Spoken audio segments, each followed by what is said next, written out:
मोहन भागवत माफी मांगो। मैं देखना हूं और समझने की कोशिश कर रहा हूं वो कौन लोग हैं जो मोहन भागवत से माफी मांगने की अपील कर रहे हैं। ये वही लोग हैं जो देश के लिए खतरा बन चुके हैं। ये वही लोग हैं जो देश में जाति और धर्म के नाम पर उन्माद करते हैं। ये वही लोग हैं जो देश में अनेकों बार दंगे करा चुके हैं। वही लोग हैं जिन्होंने हजारों साल तक दलित पिछड़े आदिवासियों के साथ शोषण और उत्पीड़न किया। वही लोग हैं जो मूंछ रखने पर हमारे युवाओं की हत्या कर देते हैं। ये वही लोग हैं जो घड़ा छू लेने पर हमारे बच्चों की हत्या कर देते हैं। वही लोग हैं जो मंदिर प्रवेश करने पर, मंदिर में मूर्ति छू लेने पर हमारे लोगों की हत्या कर देते हैं। जय भीम, नमो बुद्धाय, जय भारत। दोस्तों, आज आप देख रहे हैं कि आरएसएस चीफ मोहन भागवत जी ने कहा कि जाति ब्राह्मणों ने बनाई है, भगवान ने नहीं। और मैं इतने सालों से कहता आ रहा हूं कि ये प्रकृति ने जातियां नहीं बनाई हैं, ये चालाक इंसानों ने बनाई हैं।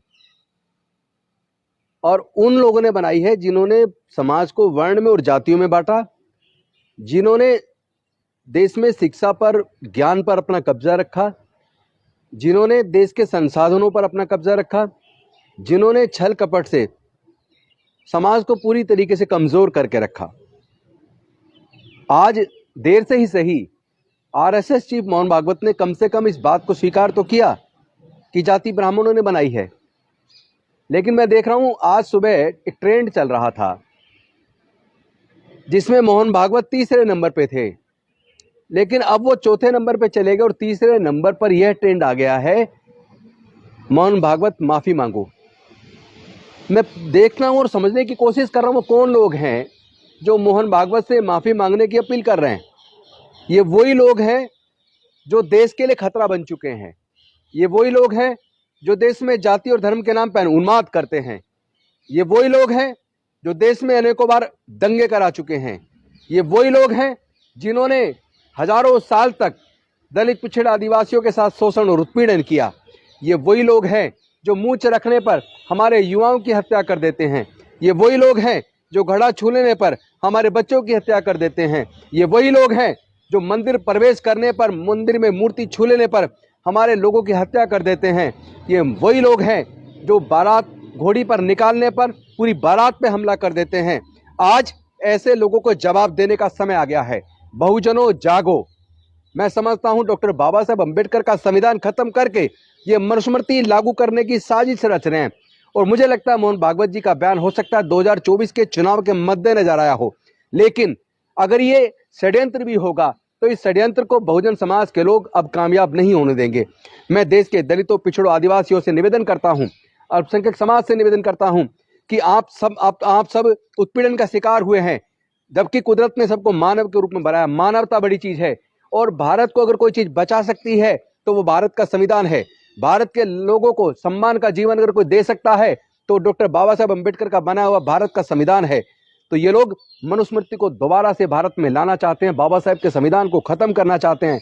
मैं ऐसे लोगों को आगाह कर देना चाहता हूं, किसी कीमत पर आपकी इस षड्यंत्र को हम कामयाब नहीं होने देंगे। बहुजन समाज के लोग जाग रहे हैं, चाहे वो बिहार के शिक्षा मंत्री चंद्रशेखर जी हो, चाहे वहाँ के रेवेन्यू मिनिस्टर आलोक मेहता जी हो, चाहे यूपी के कद्दावर नेता स्वामी प्रसाद मौर्य जी हो, चाहे अखिलेश यादव जी हो, तेजस्वी जी हो, या इस सोच वाले बाकी लोग हों जिन्होंने इस बात को समझ लिया कि देश में दलित, पिछड़े, आदिवासी ये सब लोग शूद्रों में हैं। लेकिन इनको शूद्र बनाया किसने? शूद्र के नाम पर हजारों साल तक इनकी प्रताड़ना किसने की? या तो वो समाज स्वयं माफी मांगे, मतलब माफी मोहन भागवत को नहीं, माफी उन लोगों को मांगनी चाहिए जो लोग मोहन भागवत से माफी मांगने का अपील कर रहे हैं, जो ये ट्रेंड चला रहे हैं। ऐसे लोगों को समझ आ जाना चाहिए कि भारत के लोग अब इस तरह की जातिवादी मानसिकता को स्वीकार करने के लिए तैयार नहीं है। इनको होश में आ जाना चाहिए, वरना देश के लोग इनको जवाब जरूर देंगे। मैं समझता हूं 2024 का चुनाव बेहद महत्वपूर्ण होने वाला है। ये बहुजनों का चुनाव होगा, ये मानवता का चुनाव होगा, ये न्याय के लिए चुनाव होगा, ये उन लोगों को सत्ता से बाहर करने का चुनाव होगा जिन्होंने हर साल 2 करोड़ लोगों को रोजगार देने की बात की थी, जो लोग जाति और धर्म के नाम पे उन्माद करने वाले लोगों को आगे बढ़ावा देते रहते हैं। ऐसे लोगों को सत्ता से बाहर करने का चुनाव होगा। मैं कहना चाहता हूं, अपील करना चाहता हूं पूरे बहुजन समाज से, मानवता के लिए, देश को बचाने के लिए, डॉक्टर बाबा साहेब अम्बेडकर के संविधान को बचाने के लिए और मानवता की इज्जत आबरू बचाने के लिए, देश को सम्मान के साथ आगे बढ़ाने के लिए हम सबको एकजुट होकर इस मानवता की और न्याय की लड़ाई को लड़ना होगा। आइए हम सब लोग मिलकर ऐसे मनोवादी पार्टियों का बहिष्कार करें जो लोग शिक्षा और स्वास्थ्य के ऊपर बजट को घटाते हैं, कम करते हैं, जो लोग जाति और धर्म के नाम पे उन्माद पैदा करते हैं, जिनकी डिक्शनरी में पाकिस्तान, मुसलमान, कश्मीर इन 3 शब्द से ज्यादा कुछ नहीं है। और ऐसे लोगों को अब आईना दिखाना बहुत जरूरी है। जो नाना प्रकार के कुकुरमुत्ते की तरह जो जादू टोना करने वाले कितने सारे ज्योतिष साधु महात्मा निकल के आ गए हैं, जो नेताओं की गर्दन काटने पे लाखों करोड़ों रुपए का इनाम रख रहे हैं, जिनके खिलाफ सरकारें मुकदमा दर्ज नहीं कर रही हैं, ऐसी सरकारों को भी और ऐसे लोगों को भी जवाब देने का टाइम आ गया है। मैं आपसे निवेदन करता हूं, बहुजनों जागो और लड़ाई के लिए तैयार हो जाओ।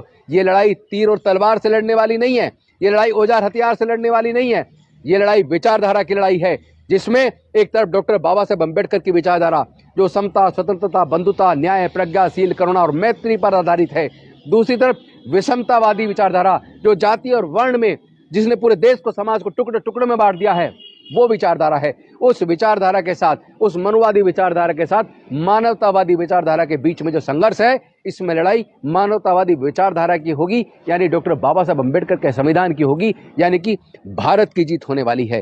तो जो लोग भारत से प्यार करते हैं, सच्चे देशभक्त हैं, वो इस लड़ाई में, मानवता की लड़ाई में हमारे साथ आए। और जो लोग मानवता को कुचलना चाहते हैं, भारत को फिर से गुलाम बनाना चाहते हैं, वो लोग हमसे दूर रहे तो अच्छा है। बहुत बहुत धन्यवाद। नमो बुद्धाय। जय भीम, जय भारत।